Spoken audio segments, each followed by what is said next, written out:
Hello everyone, आज है 21 जुलाई और आज इस वीडियो में हम बात करेंगे टाटा मोटर्स के बारे में। देखिए, टाटा मोटर्स को लेकर एक बहुत बड़ी खबर आई कि भैया राकेश झुनझुनवाला ने टाटा मोटर्स में अपनी कुछ हिस्सेदारी है उसको बेचा है। तकरीबन 50 लाख शेयर उन्होंने बेचे हैं यहाँ पर।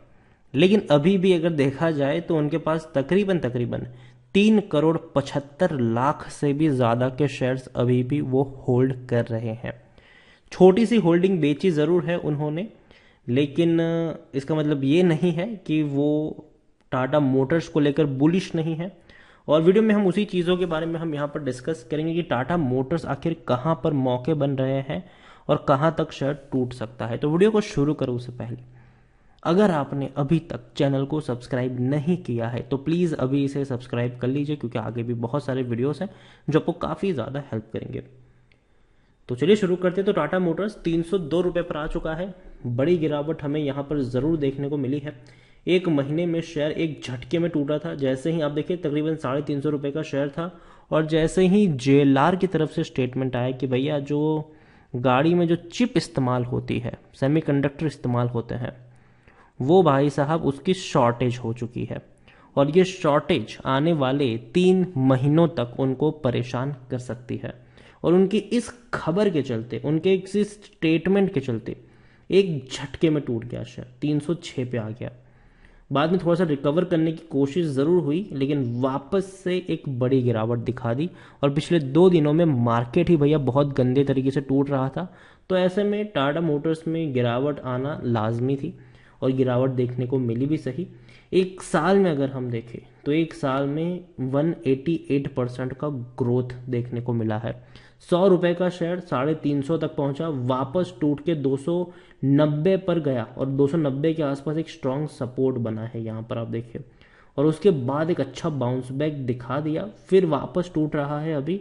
और नीचे के लेवल पर मौके ज़रूर बनने वाले हैं और बनेंगे। यहाँ पर बात की तो लार्ज कैप शेयर है, 1 लाख करोड़ से भी ज़्यादा का इसका मार्केट कैप है। एनएससी में अगर हम देखें तो 2.25 करोड़ के आसपास का इसका वॉल्यूम ट्रेड है।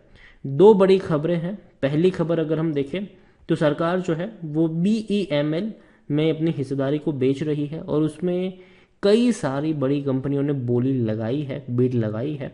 उसमें टाटा मोटर्स भी है। तो टाटा मोटर्स उन बड़े फर्म में से है जिनको शॉर्टलिस्ट किया गया है इन बोली के लिए। मिला नहीं है, ठीक है, लेकिन हाँ, अशोक लेलैंड हो गया, भारत फोर्ज हो गया, टाटा मोटर्स हो गया। इतना ही नहीं, हैदराबाद बेस की मेगा इंजीनियरिंग एंड इंफ्रास्ट्रक्चर हो गया। इन लोगों ने भैया पोटेंशियल बीडर है ये यहाँ पर।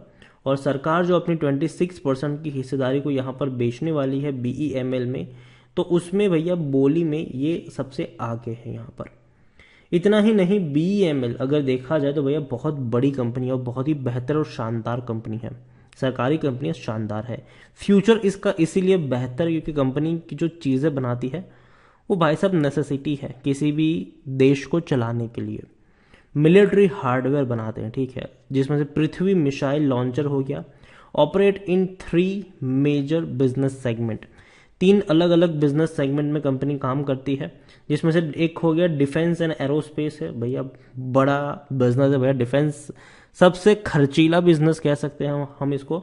दूसरा बिजनेस है माइनिंग एंड कंस्ट्रक्शन का, और तीसरा है रेल एंड मेट्रो। इनके कुल मिला के 9 प्लांट्स हैं बीएमएल के, जिसमें जो बेंगलुरु में है, कोल्लर गोल्ड फील्ड्स में है भैया, जो हम सुने थे ना अभी केजीएफ, जो हम पिक्चर की बात करते हैं केजीएफ, तो भैया वही है ये कोल्लर गोल्ड फील्ड। मैसूरू है यहाँ पर, उसका चिकमंगलुरु है यहाँ पर। तो अलग अलग जगहों पे इनकी मोस्टली अगर देखें तो भैया बेंगलुरु के आसपास के एरिया ये आप मान के चल सकते हो। तो यहाँ पर आप देखिए कि SBI capital market limited is the transaction adviser for BML disinvestment plan. सरकार जो बीएमएल में अपना डिसइन्वेस्टमेंट कर रही है, उसमें भैया एसबीआई कैपिटल जो है वो भैया एक मेजर ट्रांजेक्शन एडवाइजर के तौर पर प्ले कर रहा है। और यहाँ पर अगर आप देखें तो the shortlisted firm was earlier asked to disclose any business tie with China और Pakistan due to the strategic nature of BML operation. और यहाँ पर देखें तो देखते हैं कि किनके पास आता है। सरकार की बीएमएल में 54% की हिस्सेदारी है, जिसमें से आधी होल्डिंग जो है वो सरकार अपनी बेचने वाली है यहाँ पर, और जो भी खरीदेगा भैया उसको एक कंट्रोल मिल जाएगा इस कंपनी में, ठीक है, कंट्रोल मिल जाएगा। यहाँ पर आप देखिए कि स्टेक यहाँ पर बेचने वाली है, और जिनके पास जाएगा उनके पास मैनेजमेंट का कंट्रोल आ जाएगा यहाँ पर। तो सीधे सीधे तौर पर आप कह सकते हैं कि भैया प्राइवेटाइज हो रहा है, ठीक है, प्राइवेटाइज हो रहा है। अभी तक ना ही अशोक लेलैंड की तरफ से कोई बातचीत कही गई है कि भैया वो क्या कर रहे हैं, और ना ही टाटा मोटर्स के स्पोक पर्सन की तरफ से कोई बताया गया है उनको कि भैया हम अभी इसके बारे में कुछ नहीं करेंगे।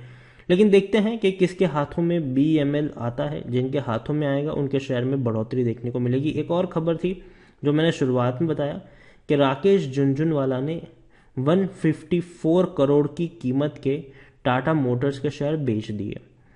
50 लाख शेयर बेचे हैं उन्होंने, ठीक है, जिसकी कीमत 154 करोड़ के आसपास होती है, और अपनी जो होल्डिंग इनकी कम हो गई है वो 1.14% के आसपास अब देखने को मिल चुकी है।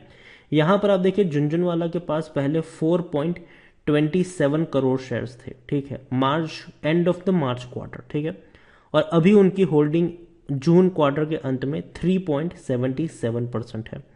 50 लाख शेयर 3.77 करोड़ है, ठीक है, तो 50 लाख शेयर बेचने के बाद अभी भी 3.77 करोड़ शेयर्स उनके पास है अभी भी।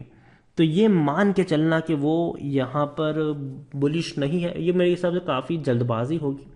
देखिए होता क्या है कि चलो थोड़ी बहुत गिरावट आती है तो कोई भी बड़ा इन्वेस्टर होता है वो अपनी थोड़ी सी होल्डिंग कट करता है और वहाँ पे लगाना पसंद करता है जो उठने की तैयारी है आने वाले वक्त में अनलॉक के फेज के कारण।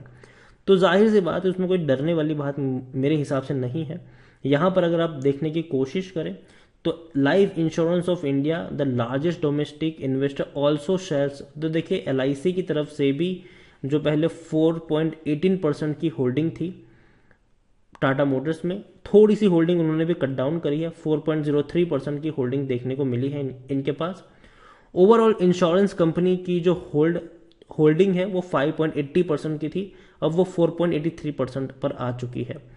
मतलब बड़े फंड हाउसेस की तरफ से थोड़ी बिकवाली यहाँ पर ज़रूर हुई है, और उसका रीज़न भी यही है कि देखो जो चिप के शॉर्टेज की बात उन्होंने कही है जिसकी वजह से इस शेयर को एटलीस्ट आने वाले 1-2 महीने में दिक्कतों का सामना करना पड़ सकता है, और इसी की वजह से थोड़ी बहुत यहाँ पर गिरावट देखने को मिली है शेयर के प्राइस में। और जो बड़े इन्वेस्टर्स हैं वो भी ये सोच रहे कि चलो यार जब तक थोड़ी बहुत दिक्कत है तब तक ये पैसा यहाँ से निकाल के कहीं और लगाया जाए, और जब थोड़ा और नीचे प्राइस आ जाएगा थोड़ी बहुत दिक्कत अच्छी होती हुई नज़र आएगी दोबारा पैसा लगा देंगे यहाँ पर। तो ये थोड़ी बहुत चीज़ें मुझे लगता है कि ये सारी हो सकती है। यहाँ पर 46.41% की होल्डिंग प्रमोटर के पास है, 13.78% की होल्डिंग FIs, 5.30% की होल्डिंग म्यूचुअल फंड, 5.80% की होल्डिंग इंश्योरेंस के पास थी। अब जैसे कि मैंने आपको बताया कि कम हो चुकी है, उन्होंने होल्डिंग बेची है। जून का डेटा अभी तक आया नहीं लेकिन बहुत जल्दी उसका भी डेटा आपको देखने को मिल जाएगा। टेक्निकल रेटिंग अभी अच्छी नहीं है, रीज़न ये है कि चिप की शॉर्टेज है पहली, और दूसरा रीज़न ये है कि भैया मार्केट ऑलरेडी गिरावट का है, ऑलरेडी गिरावट का मार्केट है जो थोड़ा सा परेशान तो कर सकता है इन्वेस्टर्स को। According to Moneycontrol user 76% लोग खरीदने की सलाह दे रहे हैं, 8% लोग बेचने की और 16% लोग होल्ड करने की नसीहत आपको दे रहे हैं। बड़े बड़े ब्रोकरेज फर्म की पॉजिटिव कमेंट्री है, 375 के टारगेट बताए जा रहे हैं। यहाँ पर अगर हम देखें कंपनी के रेवेन्यू में डेफिनेटली गिरावट आई है, लेकिन फिर भी 2.5 लाख करोड़ के आसपास का रेवेन्यू है।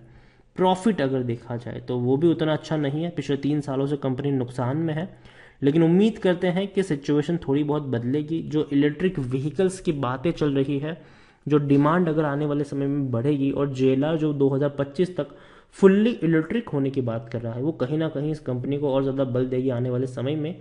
और इलेक्ट्रिक व्हीकल्स की बोलबाला ज़रूर आएगी, सिर्फ इंडिया में ही नहीं पूरे के पूरे विश्व में उसकी बोलबाला देखने को मिलने वाली है।